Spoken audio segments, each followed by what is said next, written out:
Factory outlet Mukunda jewellers లో mega వడ్డానం sale 2.0. నమస్తే రమగారు. నమస్తే జయ.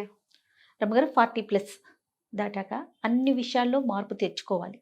సహజంగా మనలో కూడా కొంత మార్పు వచ్చేస్తుంది కదండి. అంతవరకు ఉన్న స్పీడు కాస్త తగ్గుతుంది, ఆలోచనలు మారుతాయి. కాస్త అంటే సావధానంగా ఆలోచించటం, సమస్య వచ్చిన వెంటనే దానికి ఉరుకులు పరుగులు చేయకుండా ప్రతి విషయంలోనూ మార్పు అయితే చూస్తామండి. టేస్టులు కూడా మారిపోతూ ఉంటాయి.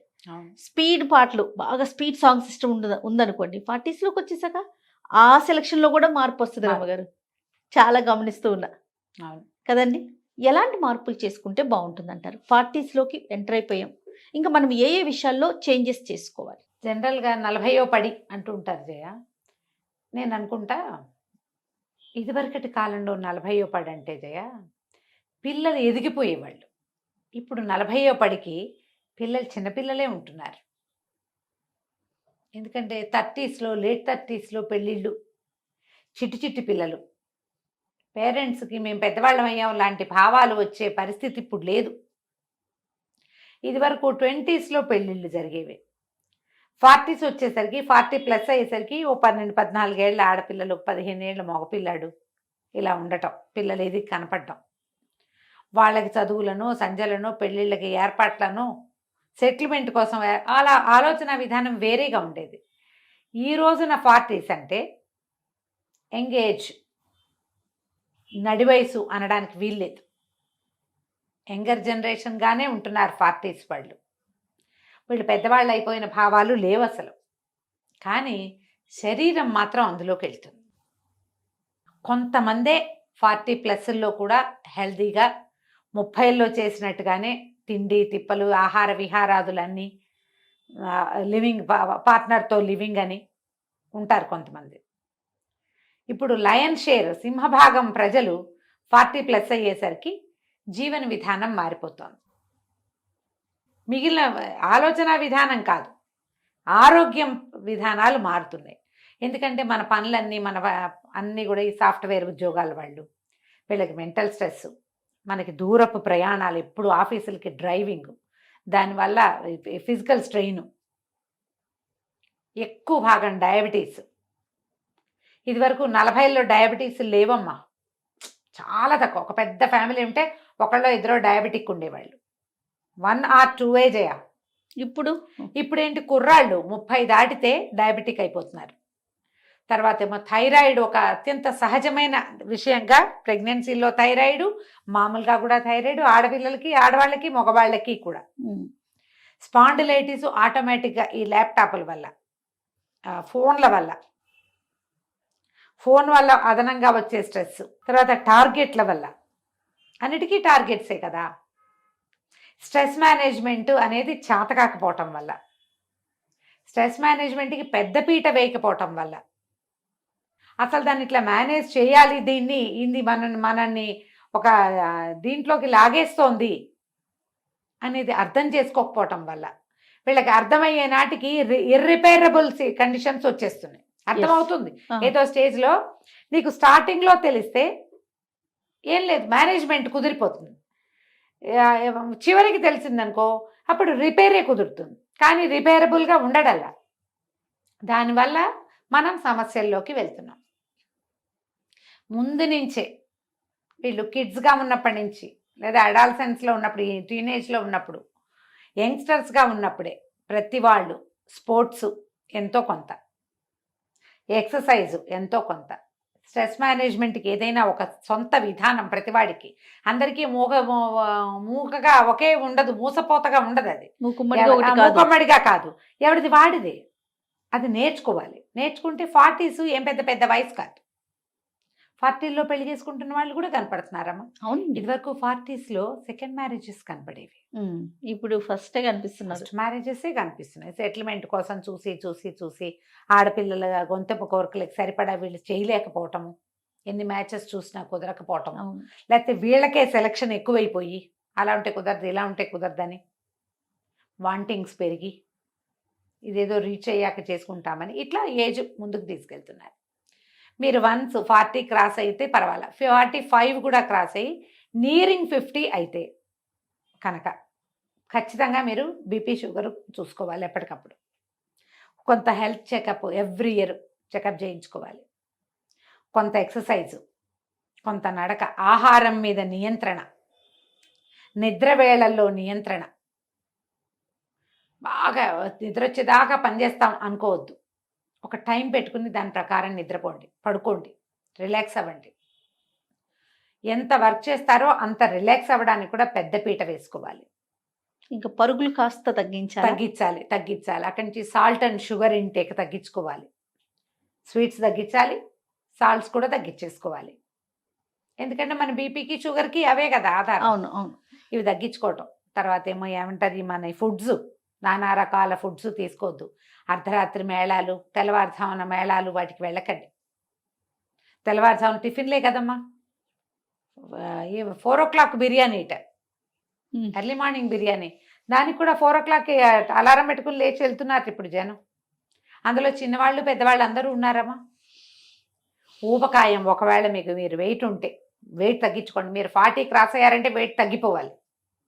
వెయిట్ మేనేజ్మెంట్ రావాలి, స్ట్రెస్ మేనేజ్మెంట్ రావాలి. బంధువులు స్నేహితులతోటి మంచి స్నేహం ఉంచుకోండి. పిల్లలుంటే వాళ్ళతోటి మంచి ర్యాపో పెంచుకోండి. ఆరోగ్యవంతమైన కుటుంబ జీవితాన్ని ఉంచుకోండి. ఫ్యామిలీ చాలా అవసరం. ఫ్యామిలీ దాన్ని పాడు చేసుకోకండి. ఏమన్నా దాన్ని ఫ్యామిలీ సొసైటీని పాడు చేసుకోవద్దు. స్నేహితులు ఉంటే వాళ్ళతోటి మంచిగా చక్కగా మాట్లాడుకుంటూ ఉండండి. అవన్నీ మీ స్ట్రెస్ని బీట్ చేయడానికి ఉపయోగపడతాయి. స్ట్రెస్ లేకుండా ఎవరు ఉంటున్నారమ్మా ఇప్పుడు? అస్సలు లేదు. 40 దాటాక ఆడకి మొగకి కూడా స్ట్రెస్సే. ఇప్పుడు అందరికీ ఉద్యోగాలు ఉన్నాయి, రకరకాల వ్యాపారాలు ఇన్వాల్వ్ అయి ఉంటున్నారు. లేకపోతే ఆడవాళ్ళకి అంత పెద్ద ఉద్యోగం కాదు, అంత వ్యాపారం లేదు. పిల్లల స్ట్రెస్, పుట్టలేదని స్ట్రెస్ ఒకటి, పుట్టిన తర్వాత సరిగ్గా లేరని స్ట్రెస్, సరిగ్గా చదవట్లేదని స్ట్రెస్, సరిగ్గా ఎదగట్లేదని, వాళ్ళ బిహేవియరల్ ప్రాబ్లమ్స్, టీనేజ్ పిల్లల వల్ల స్ట్రెస్, పిల్లలు నుంచి సెపరేషన్ స్ట్రెస్ కూడా ఎక్కువ ఉంటుంది. అవును. పెళ్ళిళ్ళు అయ్యాక పెళ్ళిళ్ళ స్ట్రెస్, ఏదో ఒకదాన్ని మనం క్యారీ చేస్తూనే ఉంటున్నాం. మనకి పనులు లేవు, ఈ మాట అనకూడదు కానీ లేవు, నిజంగానే పనులు లేవు, ఇతరత్రా బాధ్యతలు లేవు. దీంతో పాటు మనం వ్యాపకాలు కూడా లేకుండా చేసుకుంటాం. ఏముండదు, ఆ పిల్లలు తప్పిస్తే రెండో లోకం ఉండదు. వాళ్ళకేమో వేరే లోకాలు కనపడతాయి, మనం ఇక్కడ ఉండిపోతాం ఆడా మగ కూడాను. ఎంప్టీ నెస్ట్ సిండ్రోమ్ అంటారు, గూడు ఖాళీ అయిపోయిన భావన. అది కూడా 40sలో బాధిస్తుంది. ఆడవాళ్ళకి మేనపాజు, మగవాళ్ళకి ఆండ్రోపాజు వస్తాయి. భార్యాభర్తలకి పెద్దగా అవగాహనలు ఉండవు, శారీరకమైన అవగాహనలు పోతాయి కదా, ఫిజికల్ థింగ్స్ తగ్గుతాయి 50s దగ్గర పడుతుండేసరికి. దాన్ని కూడా ఆరోగ్యవంతమైన ఫిజికల్ అండ్ మెంటల్ ఏమనాలి, సైకలాజికల్ రిలేషన్స్ ఉంచుకోవాలి. వదిలేసేది మానేసి చిన్నప్పటిలాగా ఇప్పుడు ఏం చేస్తాం అలా అనుకోవద్దు. అండ్ మేము చాలా పెద్ద అయిపోయామనే ఫీలింగ్స్లో నుంచి బయటకు వచ్చేయండి. ఇంకా హాయిగా ఉండవలసిన రోజు ఇది అని పెట్టుకోండి. చాలామంది వృద్ధాప్యాన్ని మీదకి ఆహ్వానిస్తారు. ఇంకా అయిపోయింది, వచ్చేసింది, ఇంత వయసు వచ్చింది. మనం ఇలాగే 70 దాకా ఉంటాం. ఈ వయసు వచ్చిన భావాలు పెరుగుతూ ఉంటాయి మనతోటి. దానివల్ల మీరు ఇంకా వృద్ధాప్యపు భావాల్లోకి వెళ్ళిపోతారు ఎక్కువగా. మీరు యంగ్గా ఫీల్ అవ్వండి అంటే యంగ్స్టర్స్ వేసే వేషం వేయమని కాదు, ఉత్సాహంగా ఉండటానికి ప్రయత్నం చేయమని. పిల్లలు చేసే పనులు చేయలేం, మనం చేస్తే అసహ్యంగా కూడా ఉంటుంది కొన్ని అయితే. కానీ మీరు యాక్టివ్గా మీ క్రియల్ని మీరు యాక్టివ్గా చేసుకోవాలి. మీకు ఏ హ్యాబిట్స్ లేకపోతే, హెల్దీ హ్యాబిట్స్ ఉండే అంటే బ్యాడ్ హ్యాబిట్స్ లేకపోతే, ఏదైనా మంచివి కొత్తవి నేర్చుకోవడానికి ట్రై చేయండి. లేకపోతే ఎక్కువ కాలం బతుకుతాం. హ్యాబిట్స్ ఏమైనా బ్యాడ్ హ్యాబిట్స్ ఉంటే తొందరగానే అనారోగ్యాలు పాలైపోతాం. బతుకుతామేమో, ఆరోగ్యం పాడైపోతుంది అంతే. ఈ ఆరోగ్యం పాడయ్యేసరికల్లా మీకు ఫ్యామిలీ రిలేషన్స్ సరైనవి లేవనుకో, మిమ్మల్ని ఎవరు సపోర్ట్ చేస్తారు? ముందేం చేయాలి? ఫ్యామిలీ రిలేషన్స్ సరి చేసుకోవాలి. ఈ భార్యాభర్తలు కొట్లాడుకోవటం, ఏదో ఒక పాయింట్ మీదే అలా అభిప్రాయ భేదాలతోటే ఉండటం కాకుండా మన ఇద్దరం ఒకళ్ళకొకళ్ళం. పిల్లలు బయటకు వెళ్ళాక వైఫ్ అండ్ హస్బెండ్ రిలేషన్ని డెవలప్ చేసుకోండి. తీర్థయాత్రలు చేయండి, ఎక్కడికైనా వెళ్ళండి. విహారయాత్రలు కూడా చేయొచ్చు. ఎక్కడైనా తిరిగే అవకాశం ఉంటే తప్పకుండా తీసుకోండి. గ్రూప్స్లోకి వెళ్ళండి, పాత ఫ్రెండ్స్ని కలవండి. ఎవరికైనా వస్తామని చెప్తే వాళ్ళు వచ్చేదాకా ఆగద్దు, మీరెళ్ళు, మమ్మల్ని పిలవలేదు, మాకు పిలుపు లేదు, ఇలాంటి భావాలకు వెళ్ళబోకండి. మీరే వెళ్ళిపోండి. ఒక అడుగు ముందేయండి, ముందుకు వేసుకోండి ఎప్పుడు కూడా. అన్నింట్లోనూ. పిలుపులు చాలలేదు, మర్యాద చాలలేదు ఇలాంటి భావాల్లోకి వెళ్ళకండి. మీ తర్వాత మర్యాద ఇచ్చే సమయానికి వాళ్ళే ఉండకపోతే కరోనాలో అలా ఎన్నైనా చేయ అవునండి. కదా. తర్వాత హార్ట్ హెల్త్ అని ఇదని చెప్తున్నారు మనకు అన్ని.